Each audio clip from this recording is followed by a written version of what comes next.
You're very welcome along to the Matchbook Champions League podcast. I'm your host, Daniel Hussey, and joined as ever by the dynamic duo of Mark O'Haire and Adrian Clarke. And Mark, I hope you don't mind me starting with Adrian this week because he went 6-1 on his 7 selections, and Arsenal and both teams to score let you down, Adrian. It wasn't bad enough that the title hopes have, diminished a little bit over the weekend. It's also would have cost you, or has cost you, the clean sweep.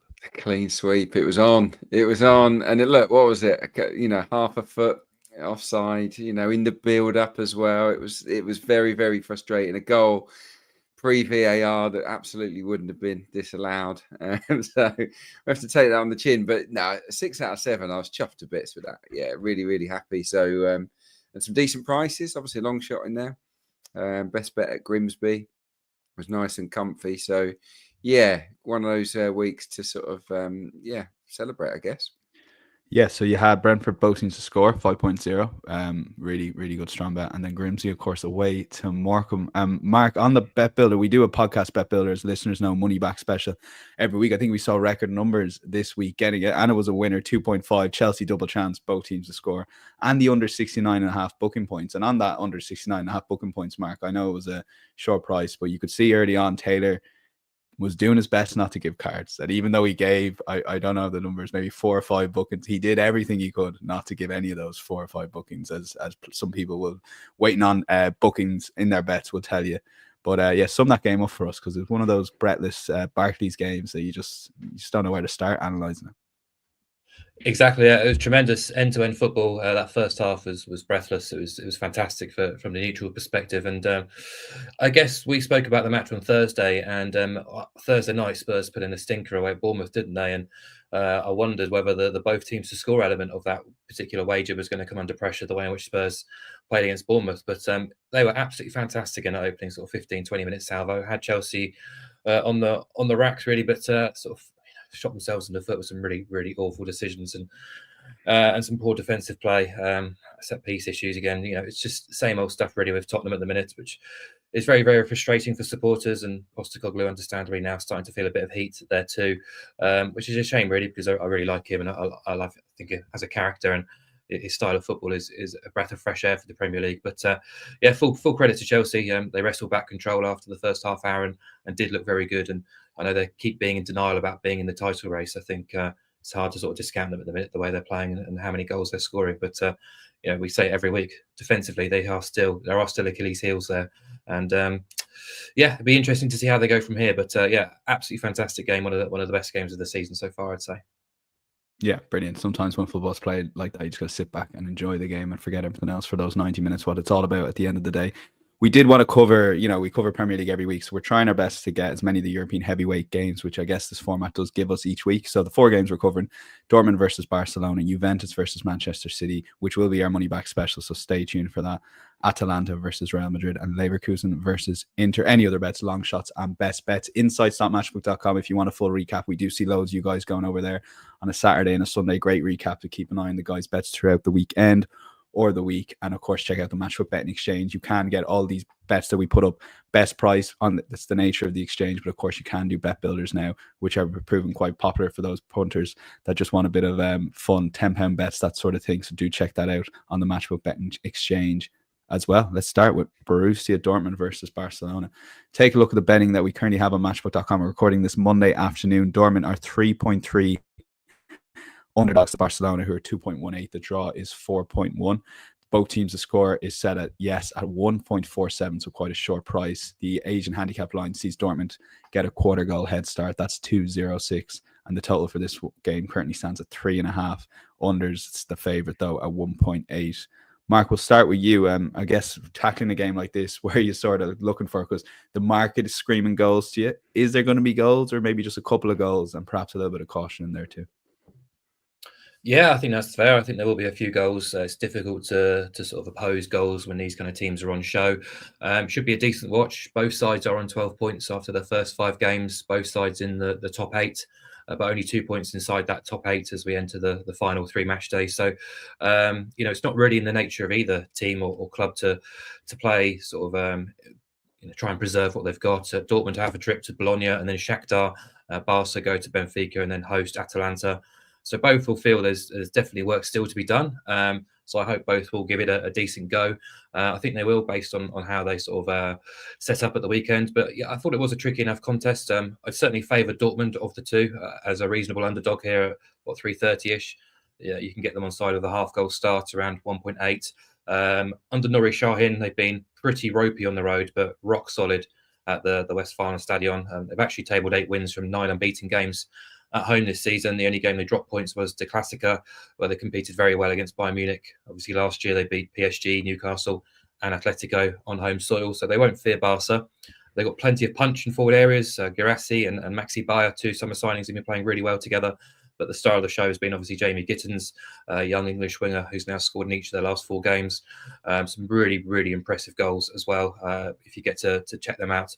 He's now got 9 goals and 4 assists in 20 appearances this season, and he will be a real menace for Dortmund. He's basically been their player of the season so far. But the issue, as has tended to be the case with Dortmund for a while now, is defensively, and concerns as well, personnel-wise, about that defence too. So, Felix Lemaitre has kind of taken over the sort of the dog role in the midfield over Emre Can, but Can might have to play at centre half here because Sula is a major doubt. Waldemar Anton is already out as well, so that's 2 of their best centre halves missing. So there are concerns about that centre half partnership and the fragility of it against a Barca side who are just, there's so much firepower in that squad at the minute. But the positive, I guess, from Dortmund is Barca in a rotten run at the minute, which has kind of coincided with their sort of high line offside ploy starting to sort of fail to be as effective as it was earlier in the season. At the weekend they drew at Betis. They conceded in the last second, but they didn't deserve to win that game, and they didn't catch Betis offside at all in the whole game. It's no surprise really that once the offside trap has started to fail, they've been a little less consistent. Just 2 wins in the last 6 games. They are getting key players fit and available again, particularly in forward areas. Yamal produced an outrageous assist at the weekend. Lewandowski scoring again, almost fit. Pedri's available. You look at the proposed 11, it's very, very strong, pretty formidable, but there still is an issue about them at the heart of that defence too. So I'm going to sort of take a goals-based bet, which was inspired by Adrian's fine work on the Premier League so far this season, which is to back both teams to score and partner it alongside under 4.5 goals, because we're getting an odds against price here at 2.1. You obviously have the 1-1, the 2-2 on side, the 2-1 or 3-1 win for either team as well.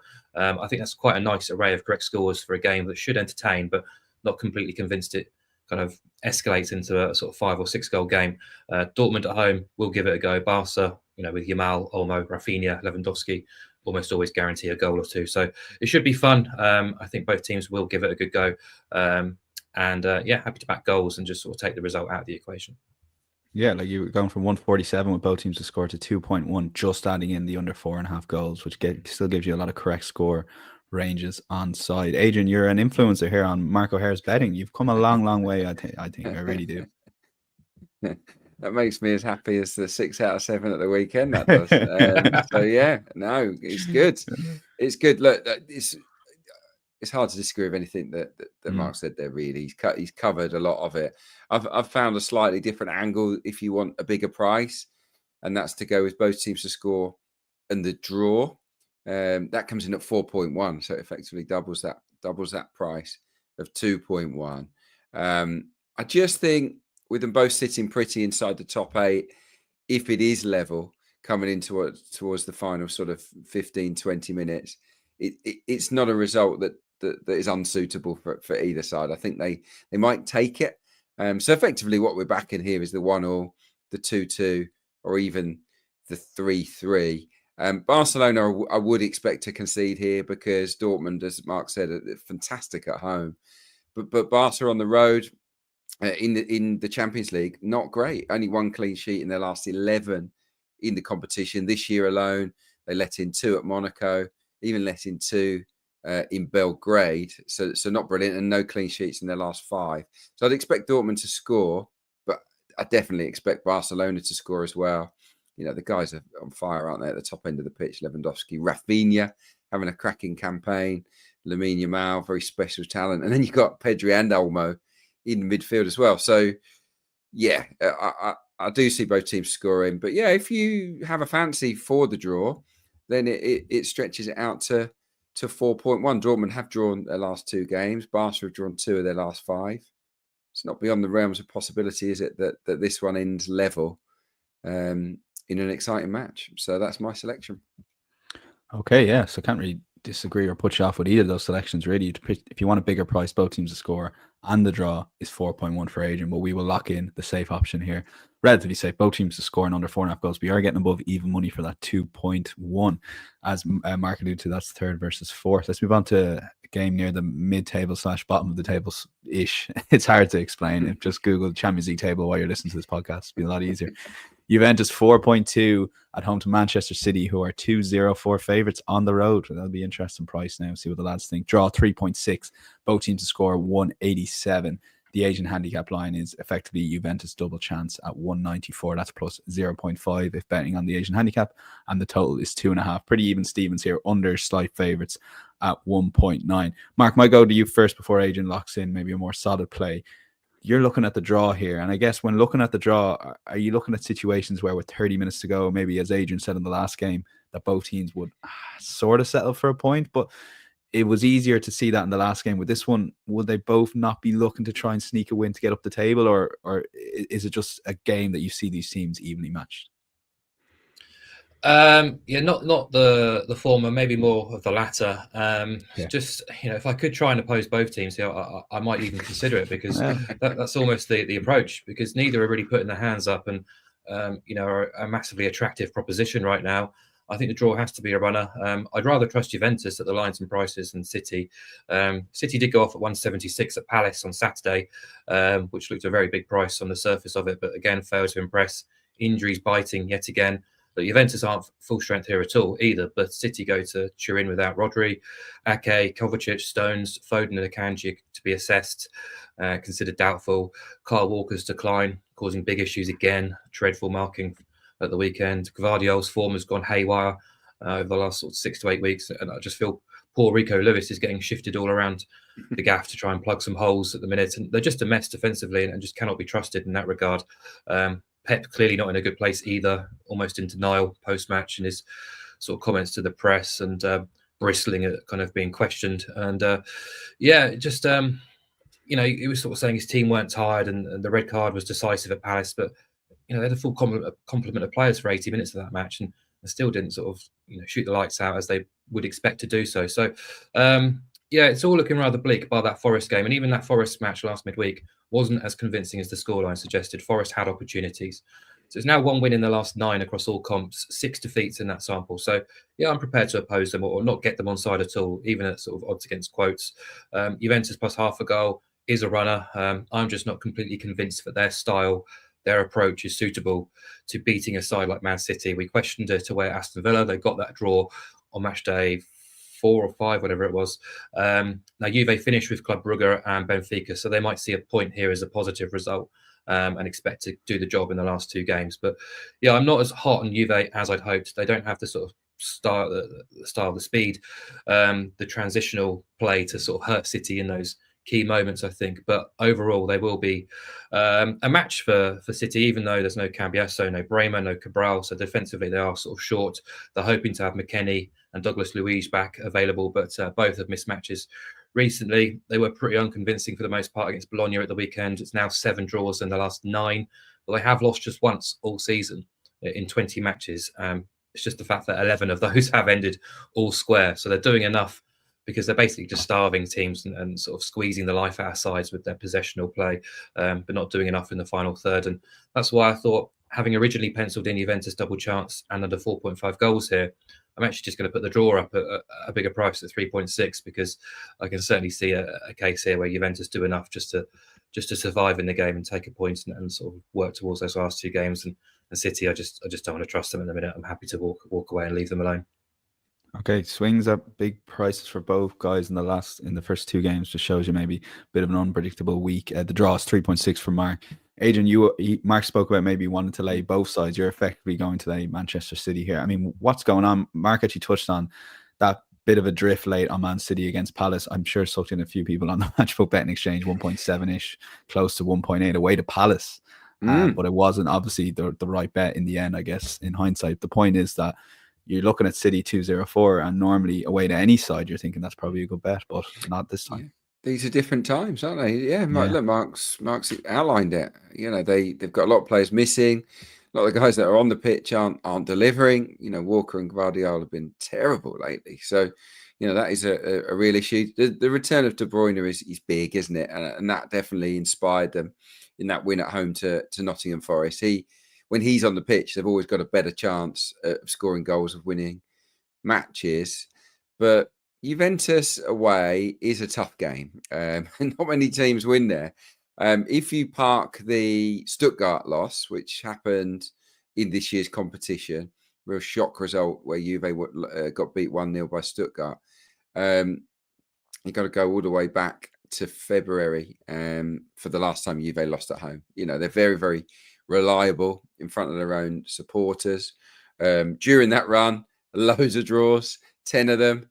And eight wins. So and obviously just the one defeat to Stuttgart. So it's not an easy place to go. It's tougher than Palace, I would say. And look, City on the road, you just can't trust them at the moment. 14 goals conceded in their last 6 away games in all competitions. At least 2 goals conceded in all of them, which is, you know, practically unheard of. I don't know whether Juve can score 2. If I'm honest, because I do agree with Mark. I'm not sure I got as much punch. Obviously, Vlahovic is a good player. Cook Miners. I like Conceição as well. Locatelli is a seasoned player, of course. But yeah, I think it will be relatively low scoring, actually, here. It will be more a case of Juve being competitive, staying in the game, maybe nicking something, maybe taking a draw. So, yeah, I'm going to go with what Mark was tempted by, and that's Juve plus half a goal or Juve double chance, whichever way you want to call it, at 1.94, I think you said. Yeah, I just think at the moment you can't go with City. You just can't, not until they've started to string a little bit of a run together. And as I've outlined, Juve on their own patch are tough to beat. Okay, yeah. And so Mark's going for draw 3.6. If you want the best pride on Juventus, double chance out there, play on the matchbook, Asian handicap line, 194 Juventus plus half a goal. Exactly same bet. Covers Juventus win and draw. And that's Adrian's selection and the podcast selection. But we will be doing our podcast bet builder here. So we're combining Adrian's UA double chance. And Mark, you're just going to bring in under 4.5 goals, which you were tempted with, and also make a quick case for the over 39.5 booking points. Yeah, so the referee here is Clement Turpin, the Frenchman. He's a bit of a twerp. I don't really like him. I know who he is. Yeah. Which is never good. He's not normally one I want to hang my hat on for cards, but I did some prep early this morning. I was quite surprised. He's given 4 or more, or 40 or more booking points in 12 of his last 16 UEFA club games, which is quite impressive actually, and 50 or more in 8 of those 16. So sort of 50% strike rate for 50 or more. So Juve normally are involved in card-heavy games. 11 of the last 13 have hit 40 or more. 8 of 10 for City recently. City have actually collected 20 or more booking points themselves in 6 of the last 7, and 30 or more booking points in the last 4 away days. So as their form has declined, their card rate has increased quite substantially too. So considering it's quite a biggish game for both teams, considering where they are in the long league standings, I think 40 or more is well within reach. Okay, let's lock it in. So those listening on the podcast, Juventus double chance, under 4.5 goals, and over 39.5 booking points. That's 3.3. Anything or any variation of that, you do that yourself in the Matchbook Bet Builder, and the bet loses, you get a free bet up to £10. So well worth checking out. It's a risk-free opportunity there to join the guys for that game. And speaking of cards, the way Mark talks about referees and giving cards and not giving cards, and we've talked about this a couple of weeks ago, Mark, but it just feels everything's flipped now, and people I watch football with want the cards, obviously, if their bet dictates that. But I think the funniest I saw on Twitter or X is someone was waiting on Enzo Fernandez booking to win his bet, and of course Nicholas Jackson stopped him taking the shirt off, held him back out of all the people to stop you taking your shirt off. Nicholas Jackson, but it just shows you there are a lot of people watching it in different lenses than maybe 5-10 years ago. But we'll move on. And this next game is quite a big game in the sense that we've got 5th place hosting 24th place in the Champions League right now, and that's Atalanta, 5th place at 284 against Madrid, 258, but in 24th. The draw is 3.8. Draw on a bet for the Asian handicap line, and both teams to score yes is 155. and the total for this game, and that currently stands at, I think it'll be in around the 3.5. I'll get you prices on that in a second. Adrian, start with this game. I mean, Madrid going well domestically, especially recently, but 24th in the Champions League. And while the fixtures are kinder or getting kinder the last few games, they probably need to pick up something, maybe a point here, just to be sure. Well, this isn't the kind fixture, is it? Because I think Atalanta away is one of the toughest fixtures around at the moment. No doubt about it. Obviously, Inter in Italian football are very solid, and they're sort of grinding away. But I think Atalanta have potential to maybe win Serie A this season. They're certainly very, very consistent. 9 straight wins now for them in all competitions, in great form. Gasperini doing a really good job, I've got to say. Defensively, much more solid than I expected them to be. Only conceded 1 in the competition so far, so that bodes well. At home, 2 very dull games, really. I suppose it's goalless draws against Arsenal and Celtic, and now they welcome Real Madrid. Real obviously beat Girona at the weekend 3-0, so that's decent for them. Bellingham and Arda Güler coming into a little bit of form, but I don't know if you can still fully trust them. They're a little bit hit and miss. They weren't very good at Anfield, were they? They have been a bit more solid, I have to say, at the back, Real Madrid, of late. Even though they've had a few injuries and whatnot, they've kept 4 clean sheets in their last 6 matches. But going forward, away from home in the Champions League, not good. Didn't score at Lille, didn't score at Anfield. Every chance they might not score at Atalanta, given that they're so tight at the back. Wouldn't surprise me if Real Madrid nicked a low-scoring win here, though. Obviously, big match experience, defending champions, etc. Come to the party when it really matters. So, wouldn't be the shock of the century. But I'm not prepared to sort of go there with my pick, given Atalanta's form. I'd rather just oppose goals. Partly based on Real Madrid not being exactly prolific on the road in Europe this season, but mainly Atalanta being super solid home and away, particularly at home. So I'm going to go with unders. And unders, under 2.5 goals is a lovely price of 2.5. So I'm more than happy to take that one. Okay, 6-4, 2.5, under 2.5 goals.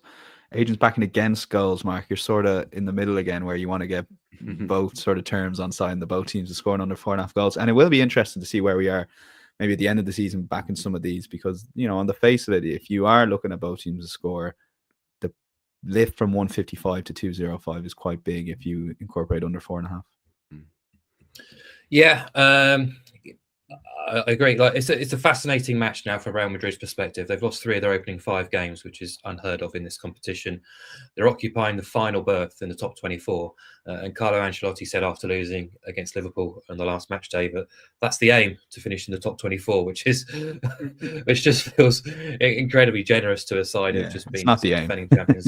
No, it's not. They have got Salzburg and Brest to come after this, so they should be fine. But even still, they'll be feeling the heat, and they don't make a huge amount of appeal to me at the prices into this game. Adrian sort of set it up quite nicely there, but I saw them get beat up away at Athletic in Bilbao last midweek. They were overpowered by Liverpool in the last match day, lost at Lille. Probably didn't deserve to lose that game, but even still, they failed to win half of their away games in La Liga this season. They were missing a lot of key players at Anfield, in fairness to them. Those injuries are starting to subside a little bit. So Vinicius and Rodrigo are in the squad for this midweek. And I do think that makes a big, big difference. Unsure how fit they are, but Bellingham will be available. He had a knock at the weekend against Girona. They're under the pump for the first half hour of that match. Could have been a couple of goals down, but then really came on strong in the last hour themselves. And they still have injuries themselves defensively. No Carvajal, no Militao, Camavinga missing as well. So it's a makeshift defence still, which makes them a little bit fragile too. And I agree. Atalanta are a very decent team, a very tough nut to crack. They're unbeaten in this competition. They've got a huge cushion now in the top 24. I hope they'll take this opportunity to try and go for the kill and cement that place in the top 8. Strong Graz at home after this, and then they finish at Barcelona. So yeah, there's still work to be done, absolutely. But I think we got an idea of how they're taking this game seriously by the fact that they dropped or rested their top goal scorer Retegui on Friday night against Milan, and still managed to win that match as well, actually, sort of equaling that club record of 9 successive wins, 12 wins now from 14 unbeaten games too. They are not easy meat whatsoever. So I do like them as sort of big underdogs in this game at home. But yeah, just going to replicate that same BTTS and under 4.5 goals bet. Just to repeat, the 1-1, the 2-2, the 2-1 or 3-1 either side gets us paid here at odds against quotes. And Atalanta have had a fairly kind run of fixtures since Matchday 1 against Arsenal in this competition, where barely anything happened actually, bar that penalty. But we do know they do like to approach games front-footed, and the matches in Bergamo do tend to be exciting and entertaining, even though the first two in this competition haven't been. The Celtic game should not have ended. Was it 0-0 from memory? Atalanta could have won that game 3-4-1 based on the balance of play. But yeah, Madrid not far off desperation mode now, and the majority of their sort of key players and forward areas available. Defensively, they are undermanned, and I do think they are still get-atable. So yeah, I think both sides can score, and therefore I think the odds against on this particular play is a nice appeal. Tough to decide between the two here. I'm going to lean based on prices under 2.5 goals, 2.5. I think Atalanta can make it a little bit more challenging for Madrid with less to lose, but we will see. Both teams scoring under 4.5 goals, the alternative for Mark at 2.05. Now here's a game and a half. Bayer Leverkusen versus Inter. We currently have 6th place versus 2nd, and the betting sees Leverkusen favourites at 2.26, Inter 3.35. The draw available at 3.8. Both teams to score, yes, 169 currently. At the Asian handicap line, we'll see Inter get a quarter goal head start away in Leverkusen at 2.02, and 2.5 is the total, with overs favoured at 183. So Adrian, might kick off with you again here. It's amazing just looking at the table for a minute. So you've got Leverkusen 6th on 10 points, but Lille 12th on 10 points. It just shows you that you might take a point, but you might not take a point. What I'm saying is it's just so tight, and anything can happen over the last 3 games, to be fair. Yeah, see, it's exciting, this new format, maybe. Yeah, I'm enjoying it. I am. I like the format. I love the fixtures that it's throwing up. It's throwing up so many better fixtures, and for me, that's what it's all about. That's why it gives this new format. It gets the edge for me. Tough game, obviously, to call into flying domestically and in the Champions League. Leverkusen, in fairness, coming into a bit more form, aren't they? 1-5 on the spin, starting to get going again. And they've been really good at home in the Champions League. Beat Milan and Salzburg 1-0 and 5-0, didn't they, respectively? So haven't conceded a goal. No, exactly. So that's decent. Florian Wirtz, I'm enjoying his development. I think he's a really talented player. So yeah, even though they got off to a bit of a wobbly start to the campaign, Leverkusen, I think they're coming into a bit of half decent form. And look, you've got to respect a home record that says they've been beaten once on their own patch since May 2023. So that was obviously the Leipzig game domestically. I think it was in August. So yeah, they're not used to losing at home. That is for sure. And I think they can attack this game and go for it. Inter, my pick here is actually to bet to back Leverkusen. I know it's a bit out there because Inter, don't get beaten very often, but Leverkusen and under 4.5 is my pick. 2.86. I think with any Inter Milan game, under 4.5 goals feels right, because they're so good defensively, even though Leverkusen are such an attacking side. Under 4.5 goals feels pretty safe. I'm just comparing it with Leverkusen. It comes to 2.86. Why Leverkusen? It's really, maybe I'm slightly, clouded by the Arsenal game, but I wasn't that impressed. I wasn't that impressed by Inter, and I think Arsenal were all over them, and on another day could have scored multiple goals, really. It's just some brilliant defending, really, and some wasteful finishing from the Gunners that saw them blank. The other negatives are that Inzaghi rotates every game in the Champions League. He's played a weakened team in all the games so far. And given that they're in second, in what I would say is the comfort zone of the top 8, then I don't see him changing here. And if you rotate a few players here for Leverkusen away, I see that as a bit risky. It's fine doing it at home, but away is harder. So, yeah, that's my thinking. Obviously, Inter could absolutely go there and win, and could easily end up a draw. But yeah, I like Leverkusen's chances here. If they go for it, they can win. So Leverkusen and under 4.5, 2.86. Okay, that's the selection. Leverkusen to win and under 4.5 goals for 286. Mark, you're coming at this from a different angle. A little bit on what Adrian said, though, on the rotation. He did, anyway, rotate a lot for the Arsenal game. I think 5 changes from the previous league fixture. Is that a pattern that we're going to see away in Leverkusen, or will he pick a stronger team? He'll say he's fielding a strong enough team to get a result, which is what they did at Arsenal and Man City. Let's not forget either. They've rested and rotated half a dozen players and still managed to compete. And I think the beauty of Inter's squad right now is, the reserves aren't exactly the reserves. There is a lot of players who are capable of sort of switching in and stepping up. Taremi, for example, in place of Thuram up front. I mean, that's not exactly a massive step down. So I like Inter in this game. I like them at the prices. Both obviously in strong positions in the top 8.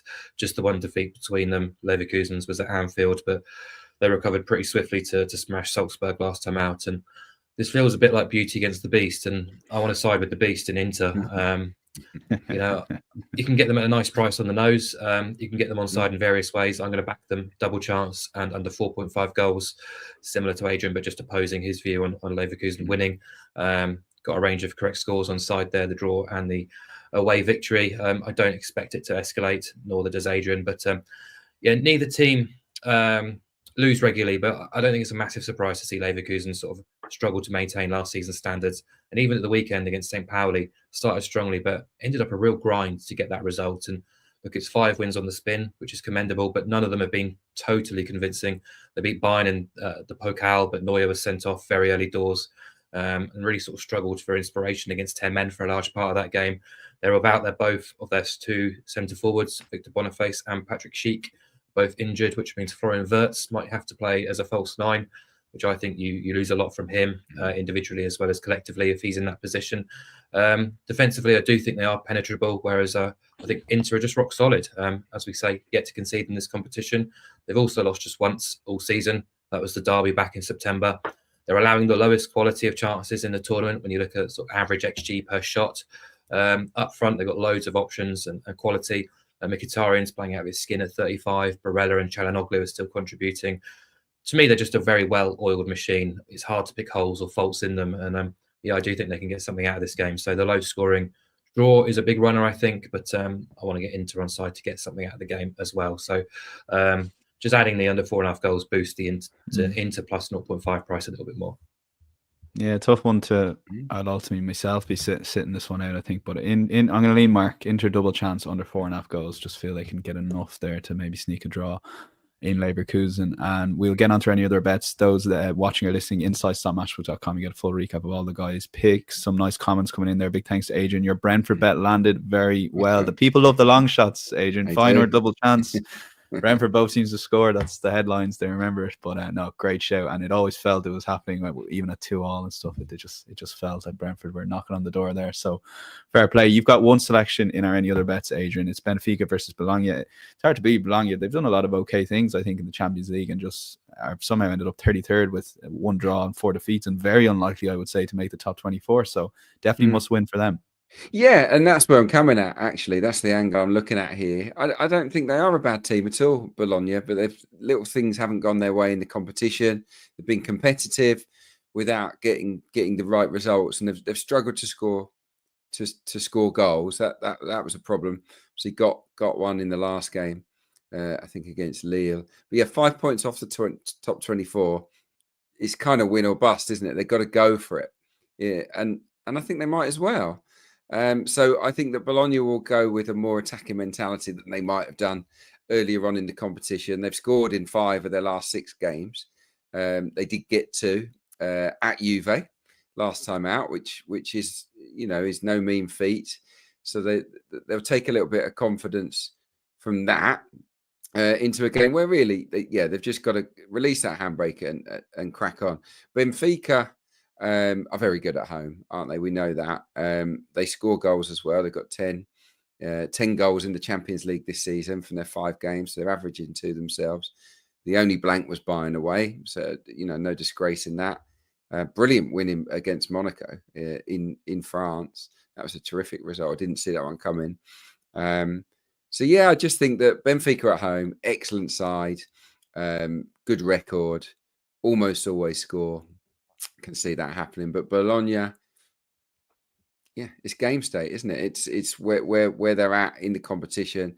There's no point them sitting back and looking to just nick something. They're going to have to put their foot down on the accelerator. So yeah, to see both teams to score, which is obviously a really popular bet these days, to see it at 1.85 caught my eye. I can absolutely see both teams finding the back of the net. Okay, based on that case, yeah, it seems a tad big. 185 Benfica Bologna for both teams to score. For Adrian, Mark, you've 2 selections over 2.5 goals. You've not been the biggest fan, or it's taken a while for you to warm to the format. Between 6th place, Leverkusen are on 10 points, and 23rd Dynamo Zagreb, they're on 7 points. So that's 3 points between 18 teams, half the teams in the Champions League under this new format. 4 of those teams you're covering here for over 2.5 goals. So firstly, is the format slowly growing on you? And secondly, is that your basis here that these 4 teams with a win can just put themselves right up the table here? Can I postpone my answer to the first question until we've wrapped up the group stage? Because I'm still yet to be completely convinced. But just on that, I promised you already, Mark, Matchday 8 is going to be an all-timer because they're all on at the same time, which is kind of cool. But yeah, we will postpone this talk to that. Yeah, absolutely. Matchday 8 will be excellent. I'm sure it will be. But I'm still don't want to unpack all this stuff again. But no, it's okay. We're playing hundreds of games to get rid of 8 teams, which is just mental, really. We're going back to. We need to get Miguel on to talk about his book because it goes into all the reasons why we're at this particular point. Yeah, agreed. It's nothing to do with the format. The format was perfect. Anyway, getting back to the betting, which is what we're here for. Yeah, overs Dinamo versus Celtic, big game this. Both sides inside the top 24, but only just. Dinamo finish at Arsenal and at home to Milan. Celtic home to Young Boys and away at Villa. So both sides know the importance of this match if they're going to try and progress. Therefore, sort of expecting open, attacking, entertaining game, and something both sides have been serving up regularly, actually, in this competition. Dinamo's results 2-9, 2-2, 2-0, 4-1, 0-3. Celtic 5-1, 1-7, 0-0, 3-1, 1-1. The XG averages from the 2 teams' fixtures reads 2.99 and 2.90 when excluding penalties, an average of 5 big chances in each of their 2 teams' fixtures so far. And I think there's more than enough encouragement, and the magnitude of the match should breed to us towards sort of goals and action. So happy to back overs 180-ish. I think that's very well worth a look. And then Brest versus PSV. Brest have done remarkably well, actually.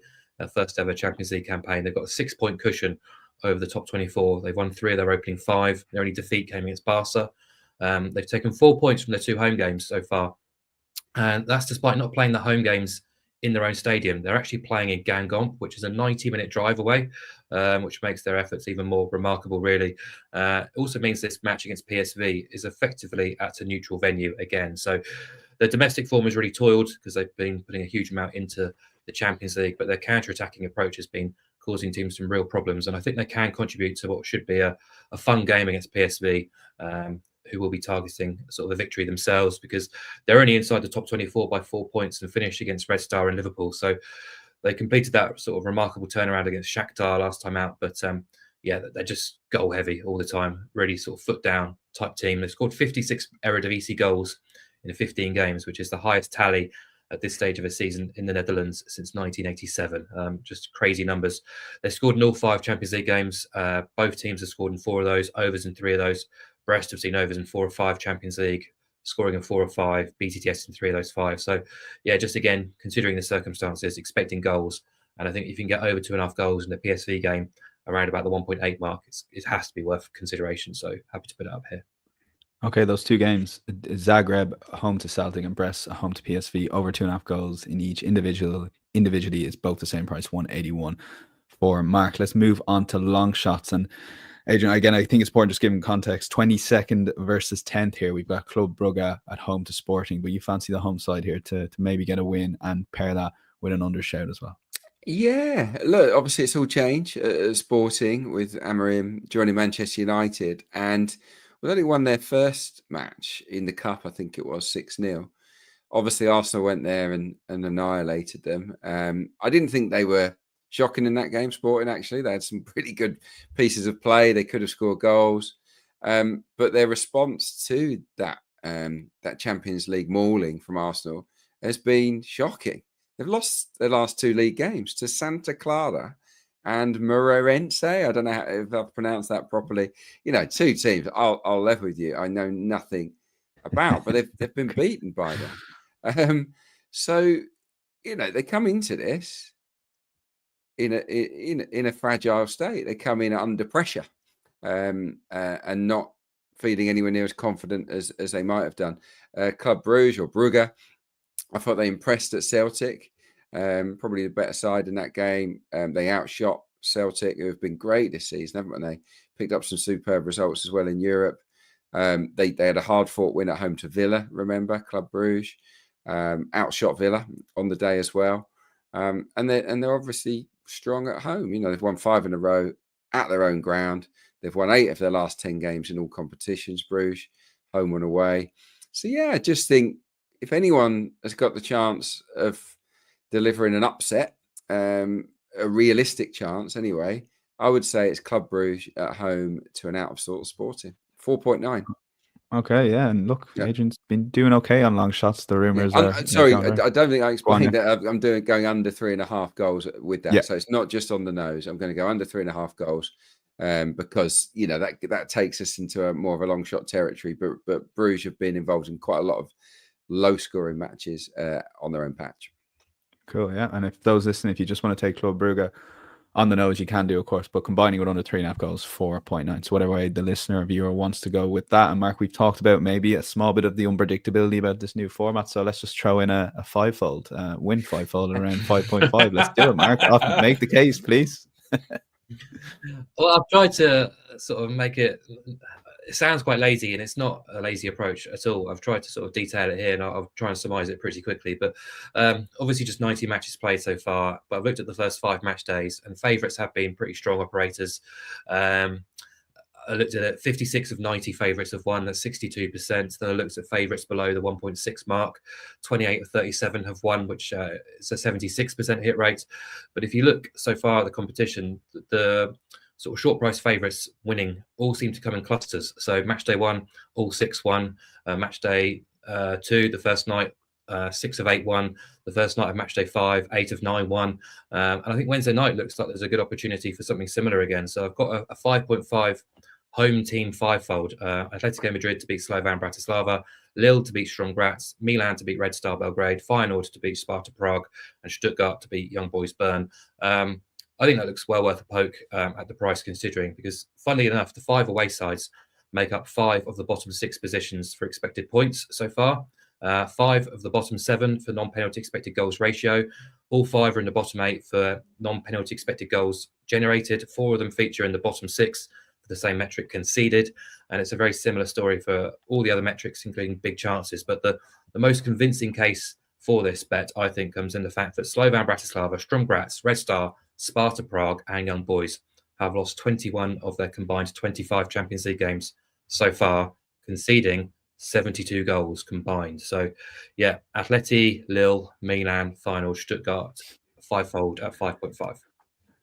I'm laughing because someone who has 2 minutes of their day to put on their Champions League accumulator might come up with those 5 sections as well. And Mark O'Haire, who literally makes a living do this and backs it up with all the expected and underlying metrics there, still comes up with that. That is the beauty of not just football, but football betting. So inside.matchday.com, that bet is recap. But Atletico, Lille, Milan, Feyenoord, and Stuttgart, 5.5. You can back multiples on the Matchbook betting exchange.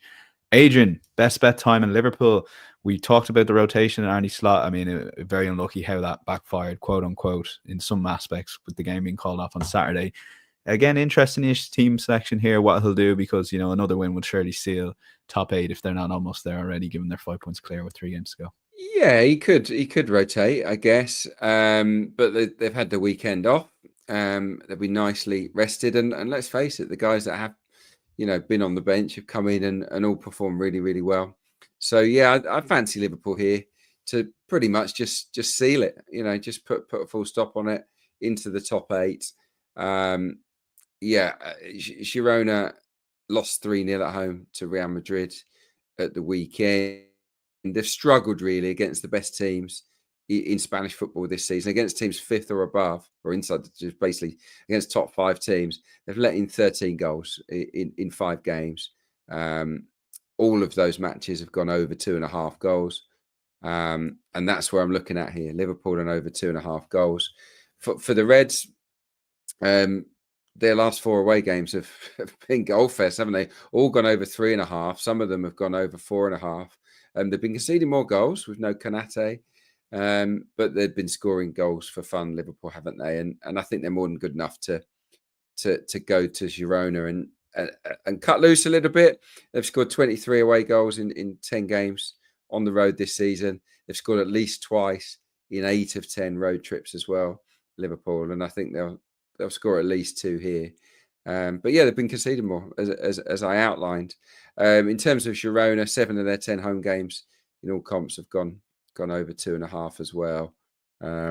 They've been in the goals actually on their own patch prior to the Real Madrid defeat. They'd scored 10 in their previous 3. So yeah, I just think Girona can offer something going forward. They've got players that can trouble Liverpool, but I just don't think without the ball, certainly the defensive personnel, I don't know if it's quite good enough to be competing at the real top end of European football. And Liverpool sit at the very summit of European football at the moment, don't they, in terms of their form domestically and in Europe. The other thing is that Girona, given that they're sort of outside the top 24, they've got a free swing at it, and they've got to play their shots now. They've got to have a bit of fun with it. Otherwise, they're just going to go out with a whimper. So I think this will be a good game, but that Liverpool will win it. So Liverpool and over 2.5 goals, even money, 2.0. Okay, case outlined there. Expect a strong Liverpool performance midweek. Combine the win with over 2.5 goals. Bang on, even money there away to Girona. And the final word to you, Mark, it is one of the muggy Aka selections, Lille, but you're going to combine it with under 4.5 goals, and that'll boost the price up to quite backable 196. So you really fancy this one? Yeah, I opposed Lille when they went away to Bologna on the last match day, and they won a tight game. They had 15 shots and were a decent value for the result, in fairness to them. Now back at home, and they're in a really good position, only outside the 8 on goal difference. Liverpool away after this, so very eager to try and make this game pay. They're unbeaten in 14 across all comps. Jonathan David have actually scored 14 goals in that sample as well. They've won 8 of the last 10 unbeaten home games in European competition. Includes beating Real Madrid and holding Juventus here too. Played Sturm Graz, who won't be easy meat, but they are beatable. Absolutely, they've lost 4 of their opening 5 in this competition. They've conceded just 6 goals, but they've also managed just 2 themselves. And the data has been pretty stark against them. They've lost the XG battle, the shot count, and the shots in the box count in all 5 of their matches. The big chance aggregate reads 4-15 against them. And in terms of touches in the box, it's 65 versus 140 for their opposition. And I think what makes all the data more concerning from Sturm Graz's perspective is the schedule. They've scored just 2 goals, as I say, and they've played Brest, Club Brugge, Sporting, Dortmund and Girona. So none of the major European powerhouses. Sporting and Dortmund are probably amongst the best of the rest, really. But it's been quite a generous schedule for a Champions League campaign, and they've still really failed to fire. So happy to oppose them in a low-scoring game. Lille to win and under 4.5, not far off evens. Okay, Lille to win under 4.5 goals, 196, and Liverpool away to Girona with over 2.5 goals. The selection for Adrian Clarke. My thanks to both Mark and Adrian, and for those watching and listening, if you're watching on the live stream right now, I think there's a decent amount, 40 or 50 of you guys. If you take 2 seconds, hit that like button, would be much appreciated. And of course, send in any comments, feedback, or questions for Adrian and Mark before the Christmas break. We might get to 1 or 2 because we have a couple of shows left before we send off. But insights.matchday.com, full recap of all the guys' picks, and we'll be back on Thursday to preview this weekend's Premier League football. Enjoy the Champions League midweek. Bye bye.